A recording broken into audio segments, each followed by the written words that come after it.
Hi. So welcome back to review lessons. In the kritam we spent a lot of time on averages, technical analysis basis మీద ఎలా average చేయాలి, తర్వాత index funds అయితే ఎలా average చేయాలి, తర్వాత జనరల్గా యావరేజింగ్ అంటే ఏమిటి, ఎలా ఉండాలి, వాటి గురించి చాలా లెసన్స్ స్పెండ్ చేసాం మనం. అంటే ఊరికే కాదు, we spent valuable time, valuable productive hours we spent కదా. మీరు కూడా చాలా టైము స్పెండ్ చేసి లెసన్స్ చూశారు, ఎందుకంటే మీరు కూడా టైం స్పెండ్ చేశారు, వాల్యుబుల్ టైం. మీ టైం కూడా ప్రెషస్సే కదా. ఏంటి జరిగింది, ఎందుకు అలాగా అంత టైం స్పెండ్ చేసాము అంటే, యాక్చువల్గా వాలటైలిటీ అనేది special feature of stock market. Uncertainty అనేది very very common feature, important common feature of stock market. అది ఎంతకీ చిక్కనటువంటి చేతికి చిక్కకుండా పోతున్నది అంటారే, అంత పట్టుకు దొరకనటువంటి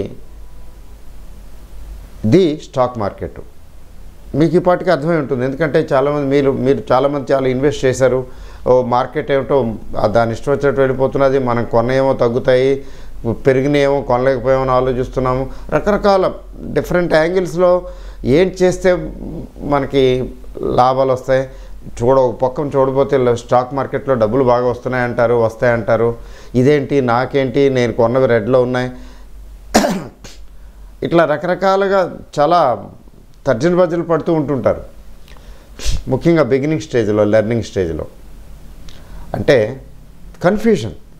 ఈ కన్ఫ్యూజన్ అనేది special feature of stock market. ఏమి చేయాలి, ఎలా చేయాలి తోచకపోవటం, ఇదొక చక్రవ్యూహం లాంటిది కదా. అంటే మీకు సింపుల్గా అభిమన్యుడు స్టోరీ మీకు తెలిసే ఉంటుంది. అభిమన్యుడికి చక్రవ్యూహంలో ప్రవేశించడమే కానీ బయటికి రావటం తెలియదు, అందువల్ల అయిపోతాడు అక్కడ. అయితే అర్జునుడికి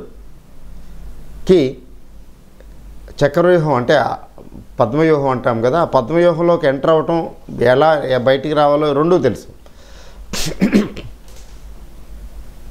చూసారా, అంటే పద్మవ్యూహాన్ని ఛేదించాలి అంటే అవి తెలియాలి, ఎలా వెళ్ళాలి, ఎటు వెళ్ళాలి, ఎటు నుంచి బయటికి రావాలని తెలియాలి కదా, లేకపోతే అవుట్. నువ్వు ఎంతటి వీరుడివైనా సూర్యుడివైనా అవుటే. ఇప్పుడు వీరాభిమన్యుడు చాలా గొప్ప వీరుడు, మామూలు వీరుడు కదా. వీరాభిమన్యుడు అసలు చెప్తారు కదా హిస్టరీలో. మరి అంత గొప్ప వీరుడు ఏమైపోయాడు, ఈ సక్కంబుట్టు. స్టాక్ మార్కెట్ కూడా అదే. స్టాక్ మార్కెట్లోని మెలకువలు తెలుసుకోగలిగితే తెలుసుకునేంత వరకు కూడా నష్టపోవటమే. అవునా అండి? ఇంకా ఏమేమి తెలుసుకోవాలండి, ఇప్పటికే చాలా తెలిసేసుకున్నామని అనుకుంటున్నామని మీలో కొంతమంది అనుకుని ఉంటారు. యాక్చువల్గా చాలా తెలుసుకున్నామని మీరు ఎవరైనా అనుకుంటే, నాకు చాలా తెలుసు అని ఎవరైనా అనుకుంటే మీరు పొరపడుతున్నట్లు లెక్క. ఈవెన్ నేను కూడా ఏమనుకుంటున్నానంటే చాలా తెలుసుకోవాల్సింది ఉందని అనుకుంటున్నాను. More than 33 years I spent.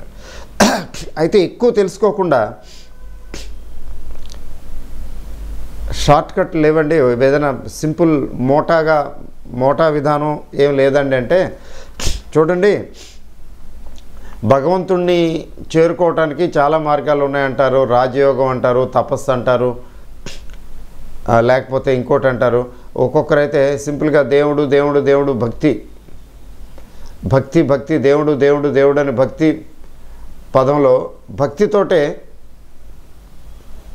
మోక్షం పొందేసిన వాళ్ళు మరి చెప్తుంటారు కదా. ఇప్పుడు సూరదాసు అనే ఆయన ఉన్నాడు, ఈ కబీర్ దాసు, సూరదాసు ఇట్లా ఉన్నారు, మీరాబాయి ఉంది. పాటలు పాడుతూ కృష్ణ కృష్ణ కృష్ణ అనుకుంటూ తాతాత్మ్యం చెందింది. అలా కాకుండా హిమాలయాల్లో గుహల్లోకి వెళ్ళిపోయి తపస్సు చేసి సిక్కి శల్యమైపోయి, తపస్సు కదా. తపస్సు అంటే ఏంటంటే శరీరాన్ని కష్టపెట్టి ఇచ్చేసేటాన్ని తపస్సు అంటాం. ధ్యానం వేరు. ధ్యానంలో కంఫర్ట్ పొజిషన్లో కంఫర్టబుల్గా ఉండి ధ్యానించటం. కానీ తపస్సు అనేది కంఫర్టబుల్ పొజిషన్లో ఉండటం కాదు. చూసారా, ఒంటి కాళ్ళ మీద నిలబడి తపస్సు చేశాడంటారు, లేకపోతే ఎండలో పడి ఏదో చేశాడంటారు. అంటే సాక్రిఫైస్, బాగా ఫిజికల్గా తనని తాను టార్చర్ చేసుకుంటూ కష్టపెడుతూ చేసే ధ్యానాన్ని తపస్సు అంటాం నిజం చెప్పాలంటే ఆ సెన్స్లో. బట్ ఇట్లా రకరకాల మార్గాల ద్వారా మోక్షం పొందడం గురించి ఆలోచిస్తున్నారు కదా, ఉంటాయంటారు కదా. ఇది అంతే, ఏమి లేదు. మరా రామ అంటాం తెలీదు, మరా అనుకుంటూ ఒక ఆయన వాల్మీకి మహానుభావుడు అయిపోయాడని చెప్తుంది చరిత్ర. ఏమి లేదు, షార్ట్ కట్టు. అట్లాంటి మరా లాంటి వాల్మీకి టైపు టెక్నిక్ అంటే ఏమైనా మర్మం లేదా కులు మెలకు ఏమైనా ఉందా ఏంటో చెప్పండి అంటే ఈ యావరేజ్లు ఇవి అవి వీటితో పడలేము, ఎంత ఎక్కడ అవుతుంది, నాకేం కొంచెం ఇబ్బందిగా ఉంది, నాకు అంత ఇది లేదు, విషయాసక్తి లేదు అనుకున్నారనుకోండి, వాల్మీకి అప్రోచ్ అంటే వాల్మీకి టెక్నిక్ అంటే ఏంటంటే స్టాక్ మార్కెట్లో లాంగ్ టర్మ్ ఇన్వెస్ట్మెంట్. ఇంతేనా? వినగానే మీరు అనుకుని ఉంటారు ఇంతేనా అని కదా. లాంగ్ టర్మ్ ఇన్వెస్ట్మెంట్ అంటే ఎట్లాగా? ఇప్పుడు మేము చేస్తున్నాం లాంగ్ టర్మ్ ఇన్వెస్ట్మెంట్ అంటే ఏంటంటే మీరు ఎవరు మెజారిటీ మీలో ఎవరు కూడా లాంగ్ టర్మ్ ఇన్వెస్ట్మెంట్ నిజంగా చెప్పాలంటే చేయటంలా అనుకుంటున్నారు అంతే. ఎందుకని? ఈరోజు షేర్ కొంటే రేపు ఎల్లుండు మర్నాడు రోజు చూసుకోవటం, ఈరోజు మార్కెట్ పెరుగుతుందా తగ్గుతుందా అని చూసుకోవటం, రేపేమవుతుందో, అమ్మో మార్కెట్ పడిపోతుందా, మార్కెట్ 10,000కి వస్తుందా, 5,000కి వస్తుందా, 7,500కి వస్తుందా, ఇది 11,000కి వెళ్ళిపోతుందా, ఇంకా పెరుగుతుందా ఇంకా తగ్గుతుందా, అసలు మార్కెట్ గురించి ఆలోచించటం స్టాక్ మార్కెట్ ఇన్వెస్ట్మెంట్కి లాంగ్ టర్మ్ ఇన్వెస్ట్మెంట్ కాదు. మరి ఏంటండి అంటే నాణ్యమైనటువంటి షేర్ని పద్ధతిగా చక్కగా కొంచెం ఎక్కువ కష్టపడి ఎంచుకుని అలా కొన్ని షేర్లు ఎంచుకుని భగవంతుడా నీదే భారం అని కొనేసి పడేయటం. అప్పుడప్పుడు అవసరం అవుతుంది రివ్యూ, అంటే అన్నీ మొలకెత్తు అన్నీ పెరగవు. ఇప్పుడు మంచి షేర్ అనుకున్న డిహెచ్ఎఫ్ఎల్, ఎస్ బ్యాంకు ఏమయ్యాయి? ప్రస్తుతానికైతే మంచివి కాదు కదా అవి. అలా కొన్ని పోగా కూడా అట్లాంటప్పుడు ఒక్కొక్కసారి బయటకు వచ్చేయాల్సి వస్తుంది, లేకపోతే కొంత తగ్గించాల్సి వస్తుంది, ఇంకేదో కొద్దిగా ఏదో చేయవలసి వస్తుంది, లేకపోతే ఈ అమౌంట్ పోయినా పర్లేదు అనుకుంటే స్మాల్ అమౌంట్ అనుకుంటే వదిలేయటం. అంటే in spite of all these things అలాగా కొనేసి పడేసి మన పని మనం చేసుకుంటూ ఉంటే, అంటే మన యాక్టివ్ ఇన్కమ్ సోర్సెస్ని మనం పర్సూ చేసుకుంటూ ఉంటే, మన వృత్తి వ్యాపారం ఉద్యోగం వాటి మీద ఎక్కువ ఫోకస్ పెడితే, ఎందుకంటే యాక్టివ్ ఇన్కమ్లో వచ్చే ఇన్కమ్ చాలా హైగా ఉంటుంది, బట్ మనం యాక్టివ్గా పనిచేయాలి అక్కడ. మరి షేర్లు కొనేసి పడేసి మన పని మనం చేసుకుంటూ ఉంటే చక్కగా దానిపైన చేసి పెడుతుంది, మన పని సాగుతుంది, ఇక్కడ బాగా ఆదాయం కూడా వస్తుంది కదా. ఎక్కువ ఫోకస్ చేస్తే డైవర్షన్ ఏం చేస్తారు? ఎక్కువ ఫోకస్ షేర్ల మీద పెడతారు, అక్కడ అవసరం లేదు. కావాలనుకుంటే కొంతకాలం కొన్ని రోజులు అప్పుడప్పుడు చూసుకోవచ్చు, లేదా క్వార్టర్లీ రిజల్ట్స్ చూసుకుంటే సరిపోతుంది. అలా చేయరుగా. సో మనల్ని మనం మభ్యపెట్టుకుంటున్నాం. యాక్చువల్గా అనుకుంటున్నాం ఏంటంటే నేను లాంగ్ టర్మ్ ఇన్వెస్ట్మెంట్ అని అనుకుంటున్నారు, కానీ మీరు లాంగ్ టర్మ్ ఇన్వెస్ట్ చేయట్లా. లాంగ్ టర్మ్ ఇన్వెస్ట్మెంట్ చేసేవాళ్ళు ఇప్పుడు ఎంత పర్సెంటేజ్ రెడ్లో ఉంది, ఇవాళ పెరిగిందా తగ్గిందా అని ఏ రోజుకి ఆ రోజు చూసుకోరు. పెరగటం తగ్గటం మామూలే, కట్టి పడేయటమే దానిపైన చేసుకుంటుంది. తగ్గటం పెరగటం మామూలే కదా. మొండి అప్రోచ్, నిజం చెప్పాలంటే ఆ మొండి అప్రోచ్, వాల్మీకి అప్రోచే ఎక్కువ బెటర్ రిజల్ట్ ఇస్తుంది. ఎందుకంటే మనం యాక్టివ్గా ఉండి జడ్జి చేయడానికి ప్రయత్నిస్తే మన హ్యూమన్ ఎర్రర్ తాలూకు జడ్జిమెంట్ ఎర్రర్ వస్తుంది. ఆ జడ్జిమెంట్ ఎర్రర్ వల్ల అయిపోతాం. అంతెందుకు, మల్టీ బ్యాగర్ స్కీమ్స్లో షేర్లు కూడా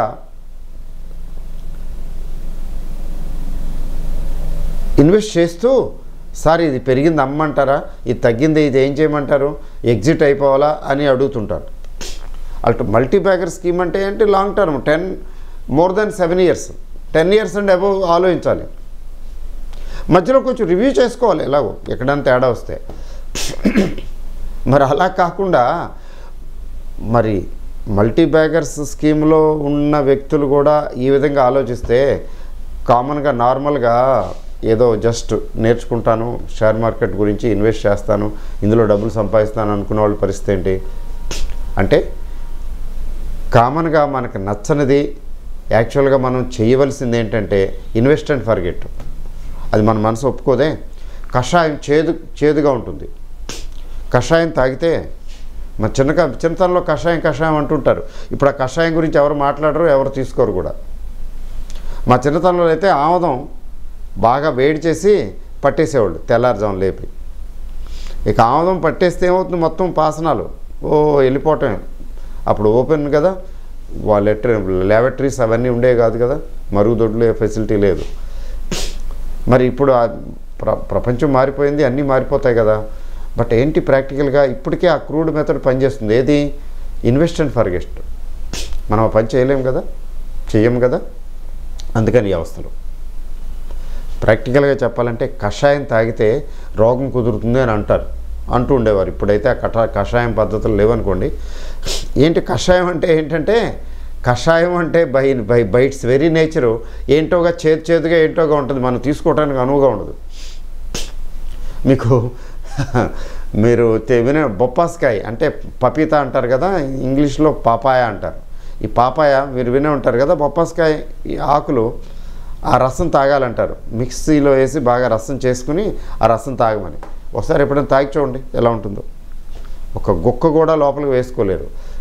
కానీ అది ఎలాంటి దివ్య ఔషధం అంటే, ఈ మధ్యన వచ్చే డెనుగులు, చికెన్ గునియాలు అటువంటి వాటిలన్నిటికీ కూడా ప్లేట్లెట్లు ఇంప్రూవ్ చేస్తుంది, జ్వరాలు తగ్గిస్తుంది, ఇంకా రకరకాల, అసలు దానికి ఏమున్నాయో చెప్పడం కష్టం.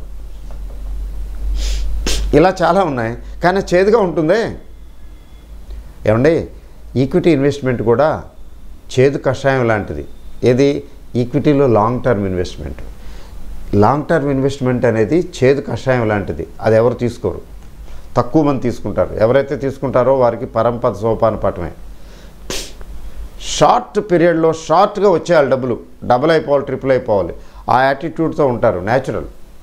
ఒక్కోసారి అయిపోతుంది లక్కీగా, అవ్వకపోయినా పట్టించుకోకూడదు. స్టడీగా వెళ్ళేదే నిజమైనటువంటి గ్రోత్. సో ఇదంతా ఇంట్రొడక్షన్ ఎందుకు చెప్తున్నానంటే, ఇది రివ్యూ లెసన్ కదా. నేను ఏమి చెప్పాలనుకుంటున్నానంటే, in the journey of stock market which is uncertain, confusing and volatile. Uncertainty, confusion, తర్వాత వాలటైలిటీ, ఈ మూడు ఖచ్చితంగా ఉంటాయి. తర్వాత అన్సర్టన్గా ఉంటుంది, మనం దాన్ని నిర్ధారించలేము. వాలటైల్గా ఉంటుంది, పైకి కిందకి అట్లా ఊగుతూ తగ్గుతూ పెరుగుతూ దాన్ని అర్థం చేసుకొని అందకుండా పోతుంది, అందుబాటులో లేకుండా పోతుంది. కన్ఫ్యూజను ఉండటం మూలన రాంగ్ డెసిషన్స్ ఎక్కువ తీసుకుంటాము. ఎందుకంటే ఎలాంటి కన్ఫ్యూజన్ అంటే, we fall in between greed and fear. Gandhi గారు తన మై ఎక్స్పెరిమెంట్స్ విత్ ట్రూత్లో చెప్తారు, I'm between Scylla and Charybdis అని. ఏదో ఒక సిల్లా అండ్ చెరిబిడీస్ అని అంటే ఇద్దరు రాక్షసులట. ఒక నీటి రాక్షసుడు, నేల మీద ఉండే రాక్షసుడు అని, మాన్స్టర్స్. అది బహుశా గ్రీక్ మైథాలజీ అనుకుంటాను. ఆయన హైలీ లెర్నెడ్ పర్సన్ కదా. బిట్వీన్ సిల్లా అండ్ చెరిబిడీస్ అంటే ముందు నుయ్యి వెనక గొయ్యి అంటాం కదా తెలుగులో, ఆ టైప్ అనమాట. ఆ సామెత, అది ఆ సామెతకి సరిపోతుంది. Between Scylla and Charybdis. ఇటు గ్రీడు, ఇటువైపు వెళ్తే గ్రీడు, పేరాస, అత్యాస, ఇటువైపు వెళ్తే ఫియరు. ఈ ఫియరు గ్రీడు మధ్యనే కొట్టుకుంటుంటాం. ఈ ఫియరు గ్రీడు వీటి రెండింటికి అతీతంగా ఉండాలంటే వీ షుడ్ గో బియాండ్. అయితే ఏదో ముక్కు పూసుకుని తపస్సు చేస్తున్నట్లుగా లాంగ్ టర్మ్ ఇన్వెస్ట్మెంటే ప్లాన్ చేయాలి. లేకపోతే చాలా చాలా చాలా నేర్చుకోవాలి. మిమ్మల్ని భయపెట్టడం లేదు, ఇంకేమి నేర్చుకోవాలి సార్, ఇంకెంత ఉందని అనకండి.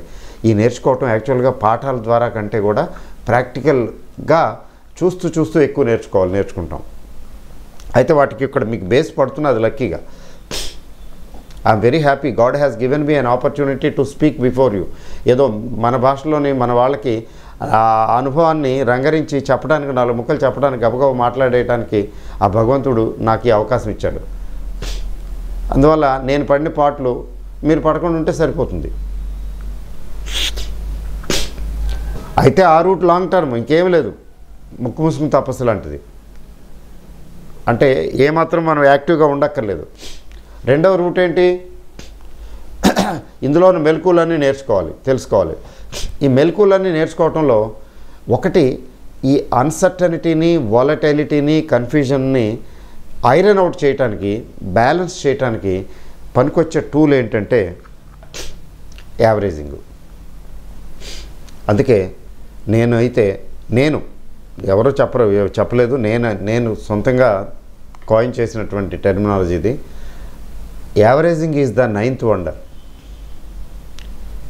ఎందుకని? అన్సర్టన్గా ఉంటుంది. ఇప్పుడు 100 రూపాయల దగ్గర మనం షేర్ కొంటాము, 100 రూపాయల దగ్గర నుంచి పైకి వెళ్తుందా కిందకు వస్తుందో మనకు తెలియదు కదా. ఏదో పర్టికులర్ పాయింట్ ఆఫ్ టైం, ఈ టైం ఓకే అనుకుని కొంటాం. ఏది బ్లైండ్గా అట్లా పడేస్తాం. మనం ఎన్ని దుర్బిణీలు వేసి చూసినా, ఎన్ని గ్రాఫులు చూసినా, ఎంత టెక్నికల్ అనాలిసిస్ చేసినా అది రైట్ టైం అని, రైట్ పాయింట్ ఆఫ్ టైం అని గ్యారంటీ లేదు. అది మీకు అర్థమై ఉంటుంది. కాబట్టి a particular point of time at which we purchase a share is not necessarily the right time. Long టర్మ్లో తీసుకుంటే ఇంకా డిఫరెంట్గా ఉంటుంది. షార్ట్ టర్మ్ కూడా కరెక్ట్గా జడ్జి చేయలేకపోవచ్చు. మరి దానికి ఏంటి? పైకి వెళ్తే ఓకే బాగుంది, 100 దగ్గర కొన్నాను, పైకి వెళ్తున్నది. మరి కిందకు వస్తే అయ్యో తగ్గిపోతున్నది, కొంచెం వెయిట్ చేసి కొని ఉంటే బాగుండేదని. అట్లా ఏంటి? బ్లైండ్ గేమ్ కదా ఇది. మనకు తెలుసా 100 నుంచి 78కి వస్తుందని తెలిస్తే 100 దగ్గర ఎందుకు కొంటాం? మనం కొనం కదా. దాన్ని రెక్టిఫై చేసుకోవడానికి ఏమైనా మార్గం ఉందా? అయితే ఫండమెంటల్లీ ఓకే, మనం నమ్మి అది మంచి షేర్ అని అనుకున్నప్పుడు ఆ 78 దగ్గర, 80 దగ్గర, 82 దగ్గర ఇంకొకసారి ఇంకొంచెం క్వాంటిటీ కొంటాం. అప్పుడేమవుతుంది? 100-80 అనుకుందాం, 100-80 కలిపి యావరేజ్ 90 అవుతుంది. అంటే సేమ్ క్వాంటిటీ అనుకుంటే. అంటే అట్లీస్ట్ మనం చేసిన మిస్టేకు ఇక్కడ 50% రెక్టిఫై అవుతున్నది. 90కి రావటం ఈజీ, 100కి వెళ్ళటం కంటే కూడా. 90 తొందరగా చేరుతుంది కదా. మన యావరేజ్ 90 అయింది కదా. కాబట్టి యావరేజింగ్ అనే ప్రిన్సిపల్ తీసుకున్నట్లయితే, యావరేజింగ్ ప్రిన్సిపల్ని కొంచెం జాగ్రత్తగా అర్థం చేసుకుని అప్లై చేయటం మొదలు పెడితే, చేయగలిగితే అక్కడ కూడా చాలా వరకు మనకి మన హ్యూమన్ జడ్జిమెంట్ తాలూకు ఎర్రర్స్ ఏమైతే ఉంటాయో గ్యారంటీగా ఉంటాయి. టు ఎర్ర ఈజ్ హ్యూమన్. మీరు, నేను, ఈ ప్రపంచంలో ఎవరైనా సరే ఏదైనా ట్రై చేస్తే అన్సర్టన్ ఫీల్డ్లో మీరు జడ్జి చేయడానికి ప్రయత్నిస్తే అది రైట్ అవటానికి, రాంగ్ అవటానికి 50% ప్రాబబిలిటీ ఉంటుంది. కాయిన్ ఎగరేసినట్టే. అన్సర్టనిటీ, థియరీ ఆఫ్ ప్రాబబిలిటీ మాత్రమే ప్రివేల్ అవుతుంది. అంటే అక్కడ ఏం కావాలంటే జడ్జిమెంట్ కాదు, బ్లైండ్గా దిగిపోవటమే. దిగిపోయి ఫర్దర్ కోర్స్ ఆఫ్ యాక్షన్, అంటే ఫర్దర్ వచ్చేటటువంటి డెవలప్మెంట్స్కి అనుగుణంగా యాక్ట్ చేయటం, అంటే రెక్టిఫికేషన్. ఆ రెక్టిఫికేషన్ ప్రాసెస్ యావరేజింగ్ అంటే. కాబట్టి విధిగా యావరేజింగ్ తెలుసుకుంటే మంచిది. అంటే యావరేజింగ్ని ఎగ్జాక్ట్గా యావరేజింగ్ ప్రిన్సిపల్ని మనం అప్లై చేయగలుగుతామంటే అక్కడ కూడా మళ్ళీ కుదరదు. అక్కడ కూడా నియర్ పాసిబుల్ పాయింట్ దగ్గర యావరేజ్ చేయగలుగుతాం. అంతేగాని ఎగ్జాక్ట్గా అప్రోప్రియేట్ పాయింట్ దగ్గర మనం యావరేజ్ చేయగలుగుతాం అనేది లేదు. సో యావరేజ్ గురించి చాలా లెసన్స్లో చాలా విషయాలు చెప్పడం జరిగింది. ఇప్పుడు రివ్యూలో ఏంటి చెప్తానంటే, అది చెప్పిందే చెప్పడం కాదు. మీరు ఎవరైనా మీ యావరేజ్ లెసన్స్ కన్నా చూడకపోతే, మిస్ అయితే, ముందు ఆ యావరేజ్ లెసన్స్ అన్నీ చూడండి. ఆ యావరేజ్ మీద ఏమేమైతే లెసన్స్ ఉన్నాయో అవన్నీ చూసిన తర్వాత come back to this review lesson. That is the right approach. ఎలా అంటే చూడండి, యావరేజ్ ఇక్కడ ఒకటి జనరల్గా యావరేజ్ ఎలా చేయాలనే దాని గురించి డిస్కస్ చేసాం. రెండోది టెక్నికల్స్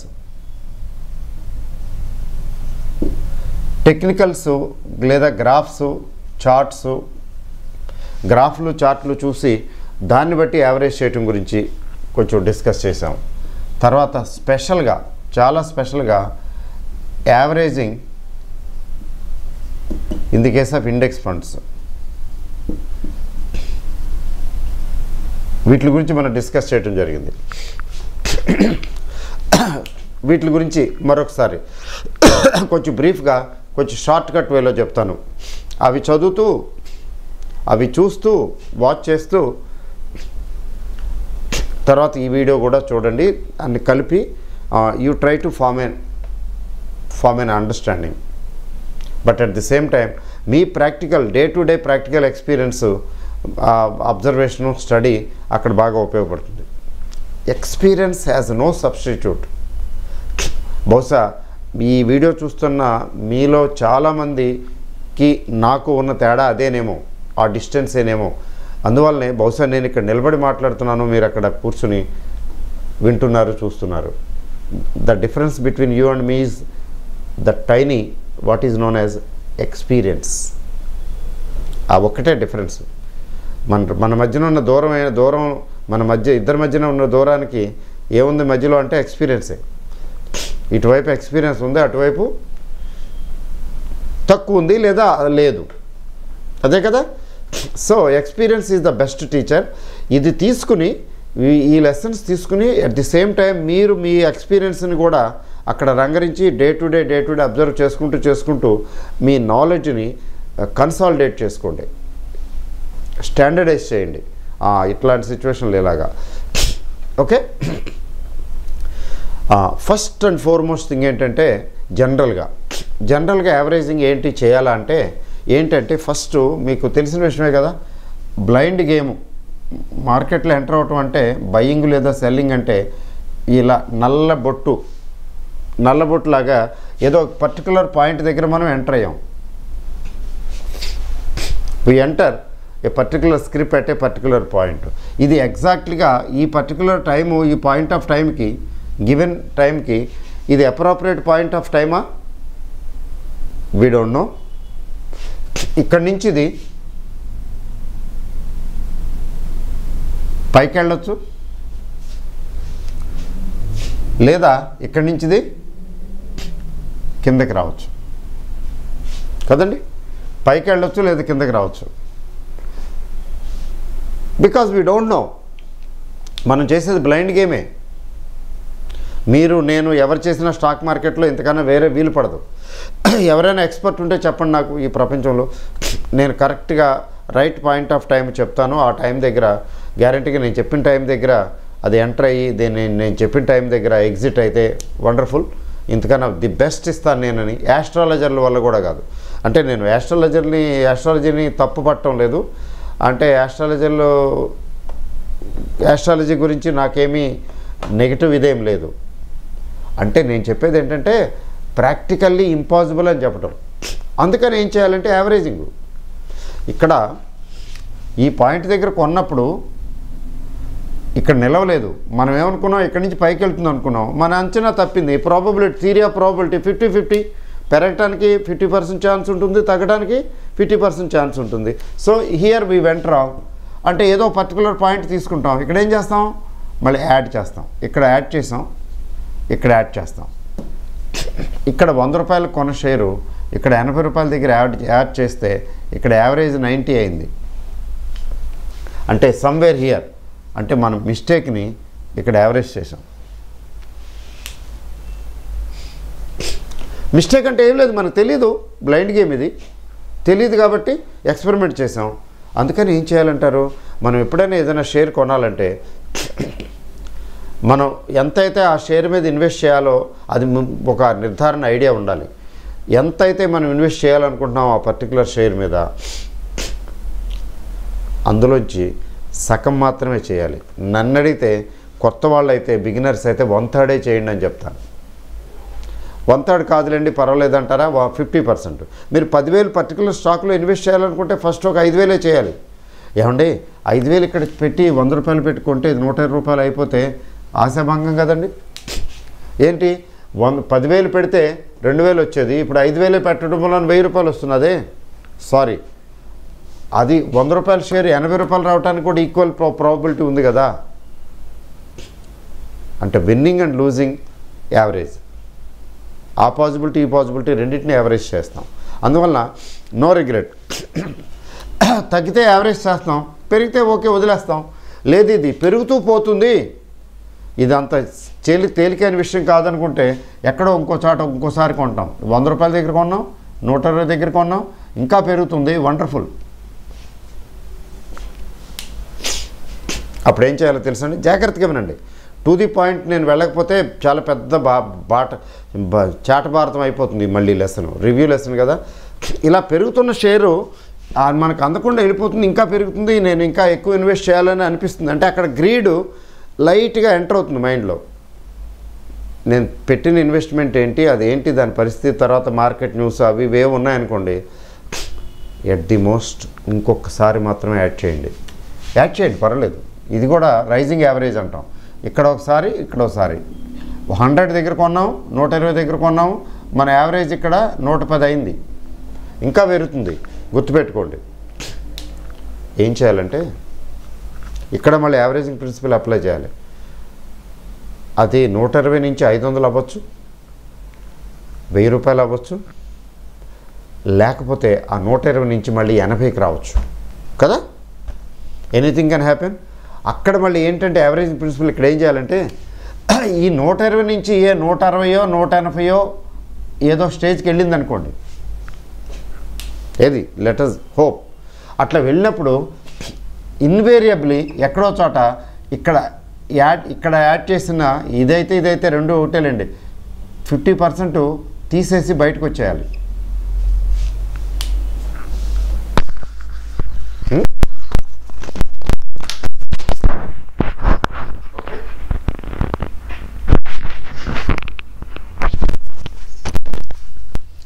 అర్థమైందండి? కొంచెం కంగు తిన్నారా? అదేం లేదు కదా. అంటే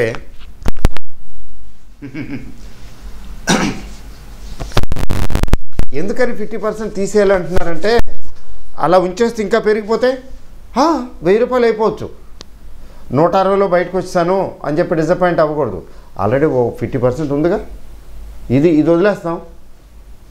ఎందుకంటే 160 180కి వెళ్ళింది, మళ్ళీ ఎప్పుడైనా వస్తే ఏ 140కో 130కో వస్తే లేదా 110కి వస్తే అప్పుడు ఈ అమౌంట్ మళ్ళీ యాడ్ చేసి చూసేది, అదృష్టాన్ని పరీక్షించుకునేది. ఆస్కార్ వైల్డ్ అంటాడు కదా, women marry second time to try there luck once again అని.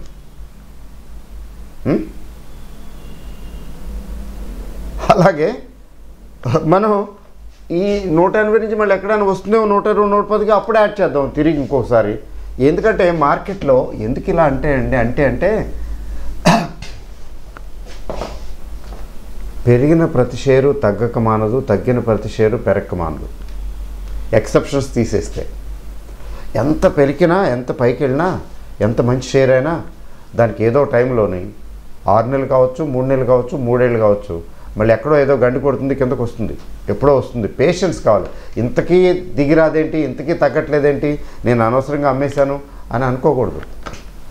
ఎప్పుడొకప్పుడు ఎంతో కొంత దిగి వస్తుంది, అప్పుడు యాడ్ చేసుకున్నది. వి సేవ్ టైం.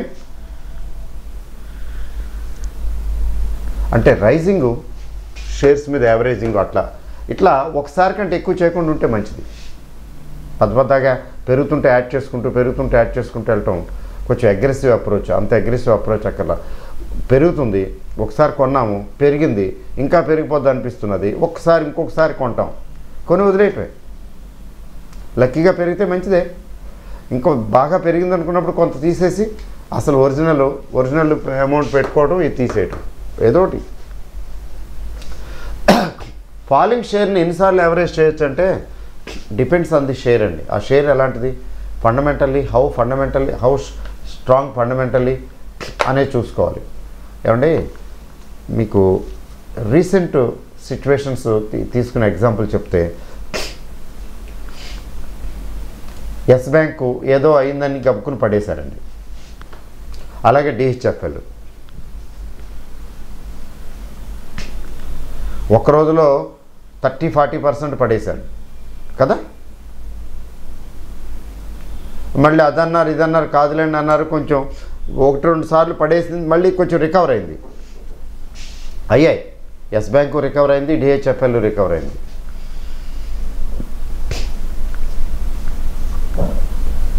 రికవర్ అవుతూనే మళ్ళీ ఏదో అన్నారు, మళ్ళీ మొదలైంది కిందకి. ఈసారి మళ్ళీ పైకి వెళ్ళే ఉద్దేశం లేదా అన్నట్టు పడుతున్నాయి. మరి ఎస్ బ్యాంక్ లాంటిదే లేదా డిహెచ్ఎఫ్ఎల్ లాంటిదే ఏదైనా ఇంకోటైనా షేర్ తీసుకోండి, ప్యూసీ జ్యువెలర్స్ తీసుకోండి, ఏదో ఒకటి తీసుకోండి. ఒక్కసారి ఏదైనా న్యూస్ వచ్చినప్పుడు అమాంతం పడిన తర్వాత ఖచ్చితంగా ఒకసారి అయినా 2 సార్లు అయినా మళ్ళీ తిరిగి రికవర్ అవుతుంది, లేస్తుంది. లేచింది లేచే ఉంటుందా లేకపోతే మళ్ళీ పడిపోతుందా అనేది ఇట్స్ $1 బిలియన్ క్వశ్చన్. లేచి మళ్ళీ బతికి బట్టగట్టి పైకి వెళ్ళింది అనుకోండి, వండర్ఫుల్. వెళ్ళకపోతే ఈసారి పడేటప్పుడు ఇంకొంచెం ఎక్కువగా పడుతుంది. Falling share is like A falling knife అంటారు స్టాక్ మార్కెట్లో. ఇట్లా చూడండి, ఇది చెప్పే ఉంటాను మీకు.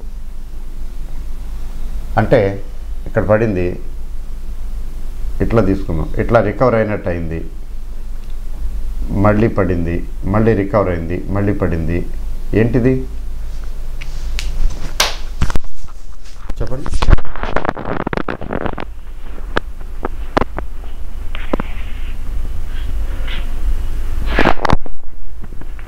What is this about?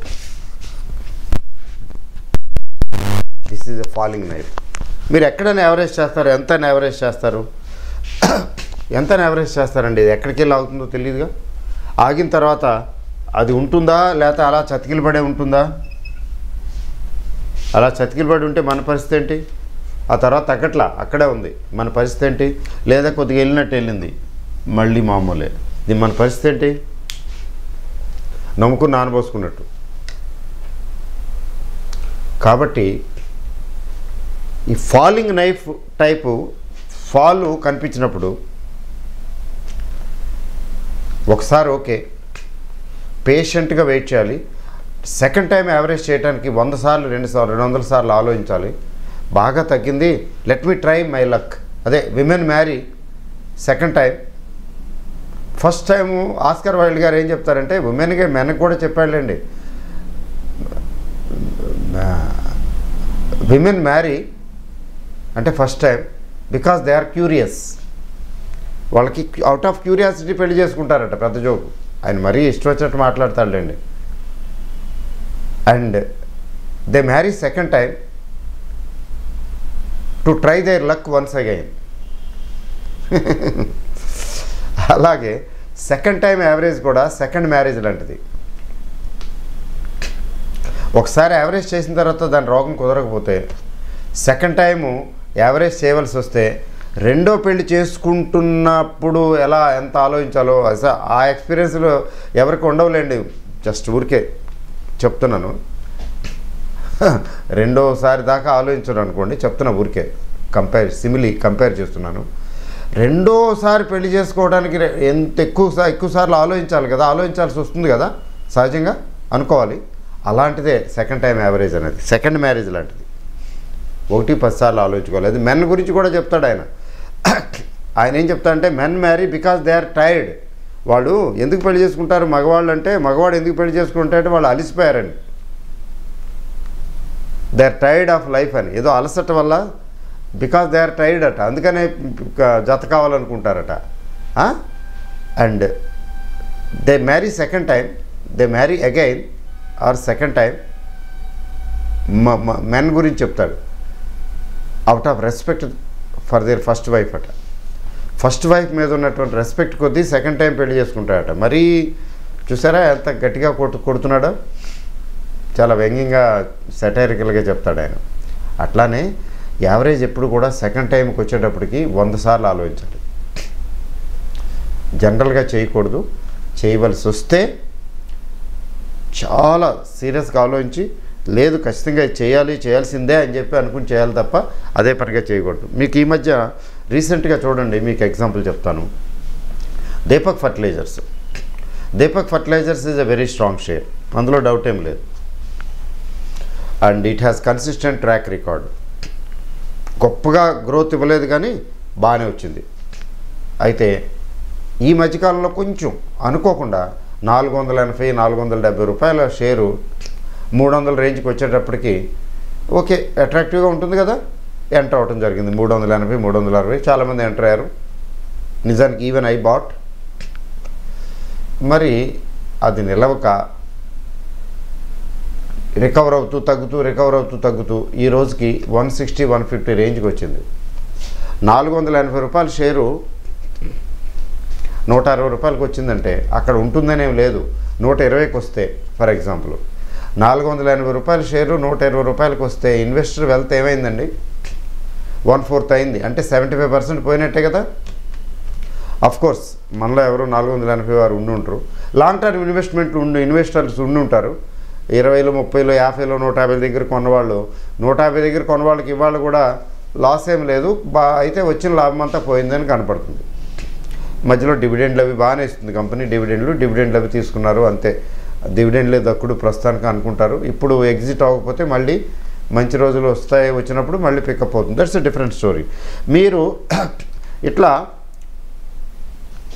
Deepak ఫెర్టిలైజర్స్ని ఎన్నిసార్లు ఎవరేజ్ చేయాలి?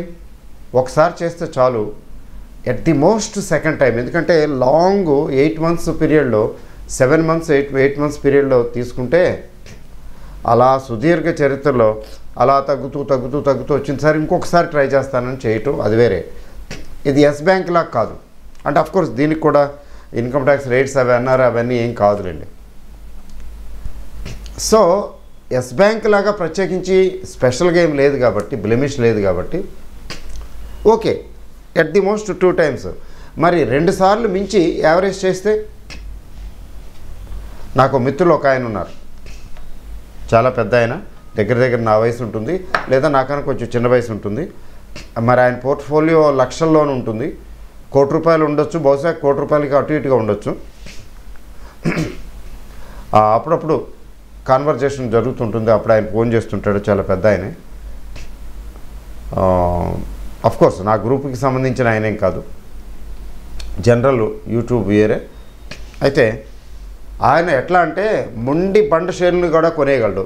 అంటే లాస్ట్ 30 years నుంచి ఉన్నాడు సవ్యసాచి. మొండి షేర్లు కూడా కొనేయగలడు ధైర్యంగా. అంటే రిలయన్స్ ఆర్కామ్ ఉంది, కొనేయగలడు. ఇంకా బండగా ఇంకేమైనా ఉందనుకోండి, పేర్లు చెప్పడం ఎందుకు, కొనేయగలడు. కొనేసి అక్కడి నుంచి యావరేజ్ చేసుకుంటూ వెళ్ళి దాని సంగతితో తేల్చి సాధ్యమైనంత వరకు ప్రాఫిట్లోకి రావడానికి ట్రై చేస్తాడు. అంటే బండగా పోతే మొత్తం పోతుంది, ఛాన్సెస్ ఉన్నాయి కదా. యావరేజ్ చేసుకుంటూ వెళ్ళి అది లక్కీగా బ్రతికి బట్టకడితే,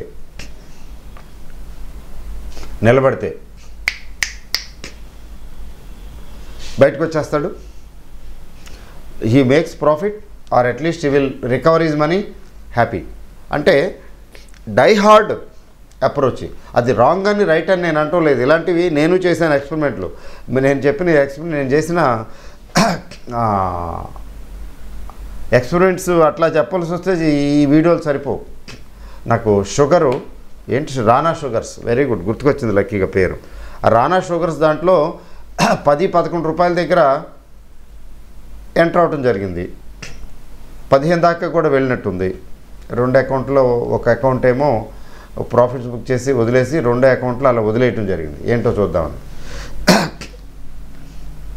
అది 10 రూపాయల దగ్గర నుంచి 3 రూపాయలు 2.40 పైసలు అనుకుంటాను. అంటే మరి దీని పరిస్థితి ఏంటండి? అయితే ఎన్నిసార్లు యావరేజ్ చేస్తుంటానో నాకే గుర్తులేదు. చాలాసార్లు చేశా. అంటే తగ్గినప్పుడల్లా చూస్తాను, ఇంకెంత తగ్గుతుందో చూస్తాను, ఇంకేమైతే అయిందిలే, పోయిందైతే పోయింది. ఆ పిచ్చి రోజుల్లో 30-40 వేలు దాకా ఈ సింగిల్ షేర్లో పెట్టుంటాను. 5,000 10,000తో స్టార్ట్ చేసింది 30-40 వేలు. అలా ఈ ఫాలింగ్ నైఫ్ని భరిస్తూ 2 రూపాయలు 40 3 రూపాయల దగ్గర ఎక్కడో మొత్తానికి లాస్ట్ ఇన్వెస్ట్మెంట్ అండి. ఒక స్టేజ్లో విసుకొచ్చేస్తుంది కదా, కట్టి పక్కన పడేసినట్టుగా. దాని వేపు చూడాల 2 ఏళ్ళో 3 ఏళ్ళో గుర్తులేదు నాకు ఎంతకాలం అలా వదిలేశాను. వన్ ఫైన్ డే మళ్ళీ ఎప్పుడో అనుకోకుండా ఏదో షుగర్ ఇండస్ట్రీ అన్నారు, అదన్నారు, ఇదన్నారు, మళ్ళీ మొదలైందండి. రూపాయలు 6 రూపాయలు 7 రూపాయలు అలా వచ్చింది. చూస్తుంటే నా యావరేజ్ ఇంత చేసుకుంటూ వస్తే దీని యావరేజ్ ఎంత వచ్చిందంటే ₹5.60 ఎంత వచ్చిందండి మొత్తానికి. బండగా చాలాసార్లు యావరేజ్ చేసుకుంటూ వస్తే, అసలు బండగా చేయకుండా ఇక్కడోసారి చేసి ఇంకో 2 సార్లు లేదా 3 సార్లే చేసుంటే యావరేజ్ నాకు చాలా తక్కువ ఉండేది. ₹5.60 ₹6 దగ్గరలో ఉందండి. Sorry, what ever it is. అయితే లక్ అనాలా లేకపోతే స్కిల్ అనాలో తెలీదు. ఆ రోజుల్లో మరి ఏదో చేసేవాళ్ళం కదా. ₹9 దగ్గర 500 అమ్ము. ఇంకా మర్నాడు ఇది అప్పర్ సర్క్యూట్. పైగా ఏంటంటే ఇది అప్పర్ సర్క్యూట్ మొదలుపెట్టింది. ఎందుకని మంచిదిలే అని ₹9.50 దగ్గర ₹10 దగ్గర అప్పర్ సర్క్యూట్ ఉంటుంది కదా, 5% సర్క్యూట్ ఏదో బ్రేకరు. అట్లా ₹10.40 ఎంతో నాకు గుర్తులేదండి. ₹10 రేంజ్లో ₹9 రేంజ్లో మొత్తానికి ఆ రేంజ్లో 3 సార్లు 4 సార్లు అమ్మేసి, లాస్ట్ది కూడా అమ్మేసిన తర్వాత కూడా ఒక ₹10 పెరిగింది. పెరిగితే ఇంకెందుకులే అనుకుని వదిలేస్తే, you will be surprised to know I made about ₹25,000 profit in this. More than 50% profit వచ్చింది ఓవరాల్గా. కానీ ఎంత రిస్క్ తీసుకున్నాను. ఇది మొత్తం జీరోయే. 40,000 కూడా 2 ఏళ్ళు 3 ఏళ్ళు దండం పెట్టేసి వదిలేశాను. ఒక స్టేజ్లో చేతులు ఎత్తేసి ఇంక నా వల్ల కాదు, నేను యావరేజ్ చేయలేదని. కానీ ఇట్లాంటి ఎక్స్పెరిమెంట్స్ మీరు చేయకండి. ఎందుకని? మొండిగా చేసుకుంటూ వచ్చాను కదా. నిజంగా చేయవలసి వస్తే చూద్దాం ఏమైతే అది ఉందని ఇక్కడి నుంచి ఇక్కడ చేసి ఇక్కడెక్కడో ఒకసారి ₹7 ₹6 దగ్గర, ఇంకోసారి ఎప్పుడో ₹4 దగ్గర చేసుంటే డబుల్ అయి ఉండేది నా ప్రాఫిట్, క్రూడ్గా చేసినా కూడా. కానీ every time it went down, I got the temptation and I added quantity. ఇట్లా ఫాలింగ్ నైఫ్ వాటి జోలికి వెళ్ళకూడదు. ఆ మిత్రుడు నేను చెప్పాను కదా, హైదరాబాద్ మిత్రుడు, ఆయన నాకన్నా చాలా మొండి. అంటే నేను ఇప్పుడు చేయనులేండి, ఇప్పుడు ఇట్లా చేయను, ఇట్లాంటి యావరేజ్లు నేనే చేయను, అట్లాంటి షేర్ల జోలికి వెళ్ళను. అవన్నీ లెసన్స్ కదా. లెసన్స్ నేర్చుకున్న తర్వాత మళ్ళీ మిస్టేక్ ఎప్పుడు కూడా లైఫ్లో ఒకసారి చేస్తే అది మిస్టేక్. ఒకసారి మించి అదే రకమైనటువంటి పొరపాటు మరొకసారి చేయటం క్షంతవ్యం కాదు, క్షమించరాని నేరం. అది నా ఉద్దేశం. ఒక్కసారి ఒక వ్యక్తి ఒక మిస్టేక్ని ఒక వ్యక్తి జీవితంలో ఒకేసారి చేయాలి. అదే మిస్టేక్ని రెండోసారి చేశాడు అంటే సారీ, అది నేరం నా దృష్టిలో. ఇట్లా యావరేజ్ చేసేటప్పుడు జాగ్రత్తగా ఉండాలి కదా. తర్వాత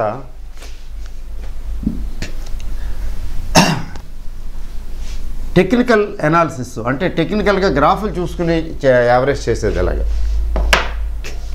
గ్రాఫులు చూసుకుని చేసేటప్పుడు అండి, గ్రాఫ్స్ చాలా వరకు చెప్తాయి మీకు.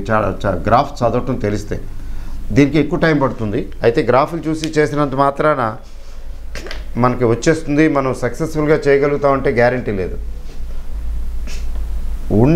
ఉన్నట్టుండి ఒకసారి పైకి అందుకుంటుంది. అది ఆ స్టేజ్లో పైకి అందుకుంటుంది అంటే సారీ, నమ్మటానికి లేదు. అసలు గ్రాఫుల్ని నమ్మమని ఎవరు చెప్పారు? నేను ఇలాగా ఓపెన్గా పబ్లిక్గా ఈ స్టేట్మెంట్ ఇస్తుంటే చాలామంది కోపం వస్తుంది. ముఖ్యంగా ఇంట్రాడేలు ఆడేవాళ్ళు, వాళ్ళు పెద్ద పెద్ద చార్టుల గురించి అనలైజ్ చేసేవాళ్ళు, వాళ్ళకి ఎంత కోపం వస్తుందంటే పిచ్చి కోపం వస్తుంది. పైగా ఏవేవో కామెంట్లు కూడా చేయగలరు. Because they have every right to do that. They are not wrong. But నేనేమంటాను, గ్రాఫులు చూసి ట్రేడింగ్ చేయమని, బిజినెస్ చేయమని ఎవరు చెప్పారు అంటాను. ఎందుకంటే ఒకటి, గ్రాఫులు పాస్ట్ ఇప్పటివరకు జరిగింది ఏంటో చెప్తాయి. దీన్ని బేస్ చేసుకుని ఎలా జరగబోతుంది అనేది మనం డిసైడ్ చేసుకోవాలి. అవి కూడా స్టాండర్డ్ ప్రిన్సిపల్స్ ఉన్నాయి. ఇలా వచ్చినప్పుడు ఇలా వస్తుంది అనే గ్రాఫులు చెప్తాయి. అంటే ఇంటర్ప్రిటేషన్ ఉంటుంది, కానీ అలా రావాలనేం లేదు. It may go in the other direction. మీకు ఎంత ప్రమాదం అంటే ఎక్కువ ఎగ్జాంపుల్స్ నేను చెప్పలేను, కానీ ఉండండి ఒకసారి. ఈ మధ్యనే అంటే ఫ్యూ డేస్ మీకు అంతగా పనికొచ్చే సబ్జెక్టు కాకపోవచ్చు. ఈ సెటిల్మెంట్ జరిగిన ఘటన చెప్తాను మీకు. ఫస్ట్ అండి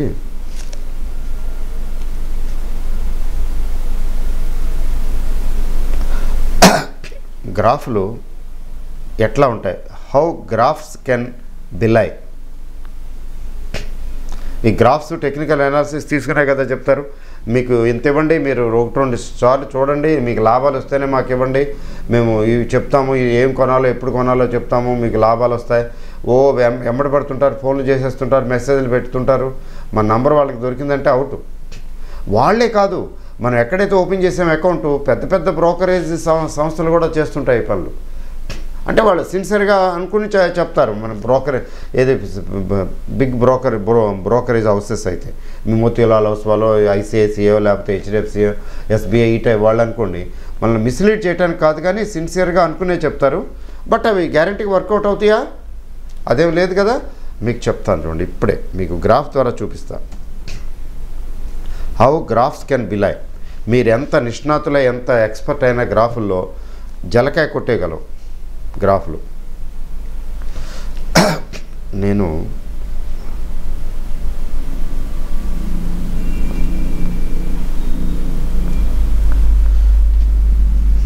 రీసెంట్గా, వెరీ రీసెంట్ అండి,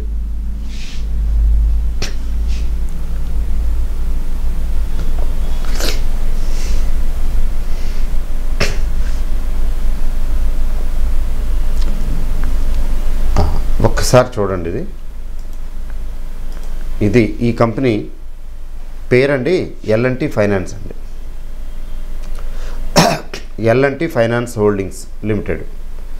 ఈ L&T ఫైనాన్స్ హోల్డింగ్స్ లిమిటెడ్ జాగ్రత్తగా చూడండి గ్రాఫు. కొద్ది రోజుల కిందట, అంటే బహుశా 10-15 రోజులు అయి ఉంటుంది, 1 వీక్ 10 days. ఇది ఇక్కడ చూడండి జాగ్రత్తగా, బహుశా ఈ స్టేజ్ ఏ డేటో చూడండి, మీరు చూడండి, అరౌండ్ దిస్ స్టేజ్ అండి. ఈ స్టేజ్ ఎక్కడ ఉందండి? 132 ఉంది కదండి. ఎస్, 131.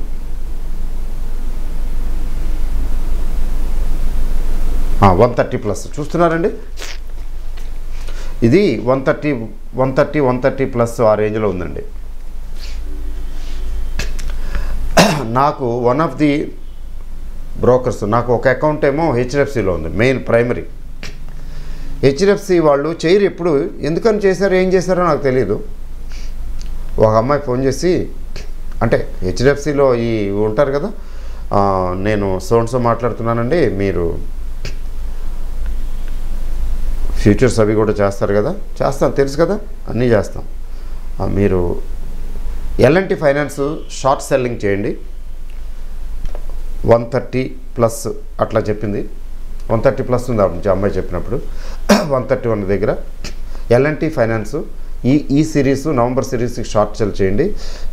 తర్వాత ఇప్పుడే ఈ సెటిల్మెంట్లోనే 2-3 రోజుల్లో ఇది 128కి వస్తుందండి అని చెప్పింది. 127, 128. అంటే క్యాల్కులేషన్స్ వేసుకుంటే దీని లాటు 4500 లాటు. 4500 ₹3 వేసుకుంటే 3 4 12, 3 5 15, 13,500 లాభం రావాలి. అక్కడి నుంచి ఎంతకు వస్తే 27కి అలా వస్తాయి. ఎట్లా? ఇది ఇక్కడ ఎంత ఉంది? 126 ఉంది కదండి. 126, 127 అంటే ఇక్కడికి రావాలని. ఎందుకని ఎలా చెప్పింది, ఏ బేసిస్ మీద చెప్పిందంటే చూడండి, ఇది ఇక్కడ వరకు వచ్చి రికవర్ అయినట్టు అయ్యి, okay, moving in a narrow range అండి. నేరో రేంజ్ వస్తూ వస్తూ వస్తూ ఇక్కడికి వచ్చేటప్పటికి పట్టు సడలింది, అంటే కొంచెం జారుడు వల్ల కొద్దిగా తగ్గింది. చూడండి, ఇది పీకు, తర్వాత ఇక్కడికి వచ్చేటప్పటికి ఇదేమిటి డౌను, అంటే పైకి వెళ్ళలేక కొద్దిగా కిందకు నొక్కుతున్నది కదండి.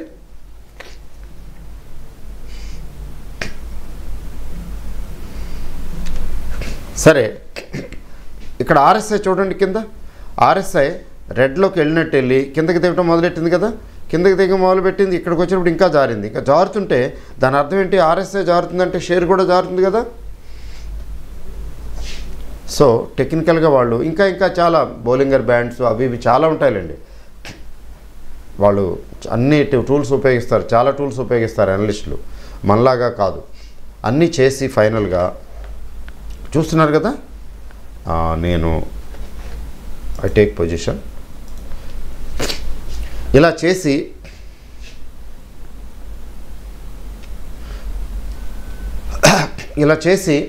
చెప్పారు. నేను జస్ట్ చెక్ చేశాను వెంటనే, ఏదో చూద్దాం, నేను ఊరికే చూద్దాం ఎక్స్పెరిమెంట్ చెప్పి హెచ్డిఎఫ్సి వాళ్ళు ఎప్పుడు ఇట్లా చేయరే ఏంటి, ఫోన్ చేసి చెప్తుంది, సర్లే ఓకే అని ఓకే అని చెప్పి నేను చూశాను. పొజిషన్ చూస్తే నాకు అనిపించింది, జారుతుందా, జారుడు వల్ల జారుతుంది కాబట్టి చెప్పారా అని చూసి నేను చూసేటప్పటికి ఇంకొంచెం తగ్గింది. 130 రూపీస్కే వచ్చింది అది, 131 నుంచి. ఎంతో టైం పట్ల షార్ట్ పీరియడ్లోనే వచ్చింది. అమ్మాయి చెప్పిన 10 మినిట్స్కి ఇవన్నీ చెక్ చేసిన తర్వాత ఓకే అంటే ఇది ఇక్కడ నుంచి కొంచెం డౌన్వర్డ్ ట్రెండ్లో ఉంది కాబట్టి ఇక్కడ నుంచి ఆర్ఎస్ఐ కూడా ఫాలింగ్ మోడ్లో ఉంది కాబట్టి ఇక్కడ 2-3 రూపాయలు వస్తాయి చూద్దాం అని చెప్పి షార్ట్ కొట్టా. జాగ్రత్తగా వినండి, ఇది ఇంకొక నేను కొట్టిన తర్వాత 10 పైసలు 5 పైసలు 15 పైసలు తగ్గిందో, ఎక్కువ తగ్గి ఉండదు. ఇక్కడి నుంచి మళ్ళీ అందుకుంది. ఎక్కడికి వచ్చిందండి, 136కి వచ్చింది, 135 అంటే 5 రూపాయలు, 5×4 = 25,000 రూపాయలు లాస్ అక్కడ. డెరివేటివ్స్ అందుకే చేయకూడదని, డెరివేటివ్స్ గురించి క్షుణ్ణంగా చాలా చక్కగా అర్థం చేసుకుని మెచ్యూరిటీతోటి మెచ్యూరిటీ ఉన్న వాళ్ళే చేయాలి. వాళ్ళకు అది కూడా హెడ్జింగ్లో నిష్ణాతులు అయి ఉండాలి. ఓన్లీ డెరివేటివ్స్ వితౌట్ హెడ్జింగ్ ఇంకేం లేదు. ఎక్కడికి వెళ్ళిపోతారు మీలో ఈ చేసేవాళ్ళు ఉండుంటారు, చూసేవాళ్ళలో ఒకటారా చేసిన వాళ్ళు ఉండుంటారు, మీకు తెలుసు, నేను చెప్పక్కర్లేదు. ఇప్పుడేంటి నా పరిస్థితి, 20,000 లాస్ కనిపిస్తున్నది. 120 అంత దాకా వెళ్ళనివ్వలేదు. నేను చూస్తూనే 133, 134 అయింది. అయితే అప్పుడు నెక్స్ట్ ఏం చేశాను, అది it's a big story, I can't explain also. Explain చేస్తే మీకు అర్థం కాదు.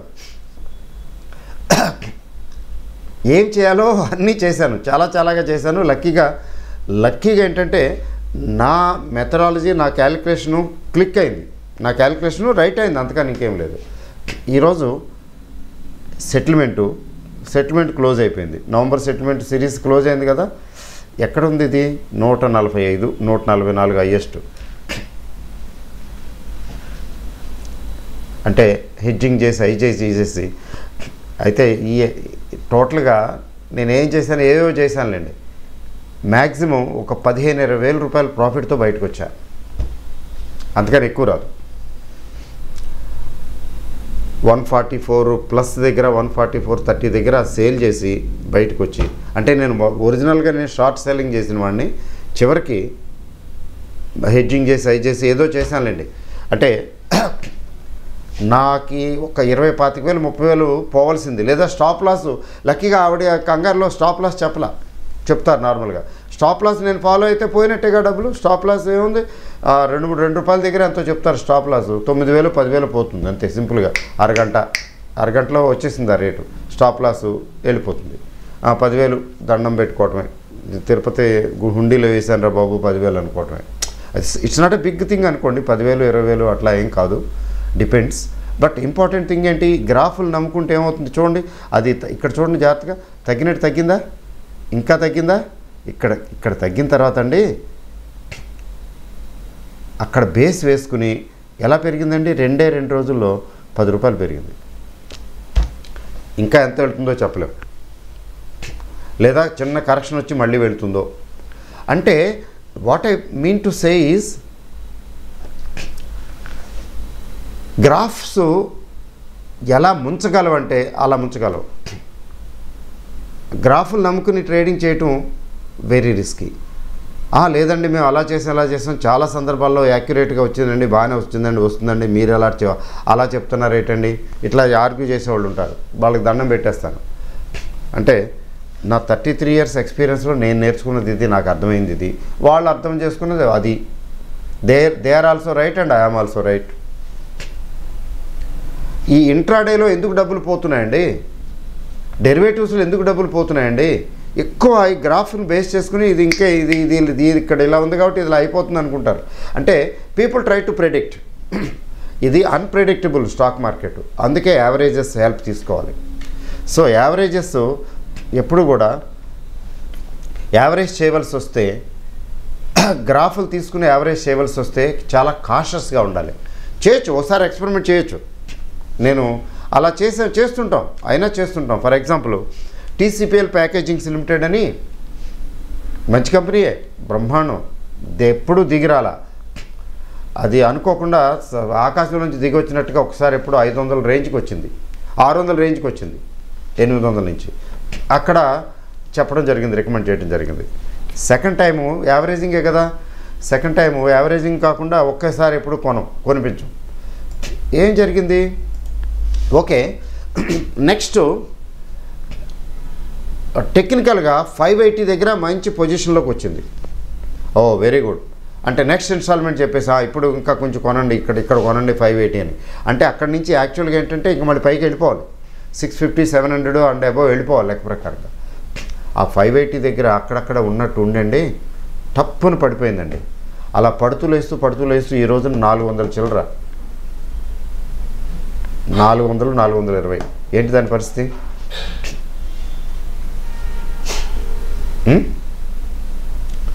సో యావరేజెస్ బేస్ చేసుకుని అదే టెక్నికల్ అనాలిసిస్ చార్ట్స్ని బేస్ చేసుకుని యావరేజ్ చేయవలసి వస్తే one has to be very very careful. పూర్తిగా నమ్మొద్దు. తర్వాత ఇండెక్స్ ఫండ్స్ గురించి యావరేజ్ ఎలా చేయాలనే దానికి యాక్చువల్గా రివ్యూ అవసరం లేదు, అవసరమైతే చూస్తాను వేరే లెసన్లో. మీరు అర్థం చేసుకోవాల్సింది ఏంటంటే ఇండెక్స్ ఫండ్స్ గురించి ఏవైతే వీడియోలు ఉన్నాయో, జనరల్ వీడియోస్, తర్వాత లెసన్స్ రూపంలో ఉన్నాయో వాటిని బాగా చక్కగా స్టడీ చేయండి. ఎందుకంటే నిజంగా మిమ్మల్ని గ్యారంటీగా కరోడ్పతి చేసే ఫార్ములా ఇండెక్స్ శక్తి, కెపాసిటీ ఇండెక్స్ ఫండ్స్కి ఉంది. మిగతా వాటికి ఉందా అంటే మన లక్ చెప్పలేం. అక్కడ లక్తో పని లేదు, మనం కొనేసి పడేసి మర్చిపోవటం అంతే. ఆ రెండే చేయాలి చాలు. That index fund takes you to riches. It will make you a crorepati. Okay అండి, wish you all the best. One has to be very careful about averages. Averages ని లైట్ గా తీసుకోకండి. Please take them seriously and try to implement. Okay, all the best.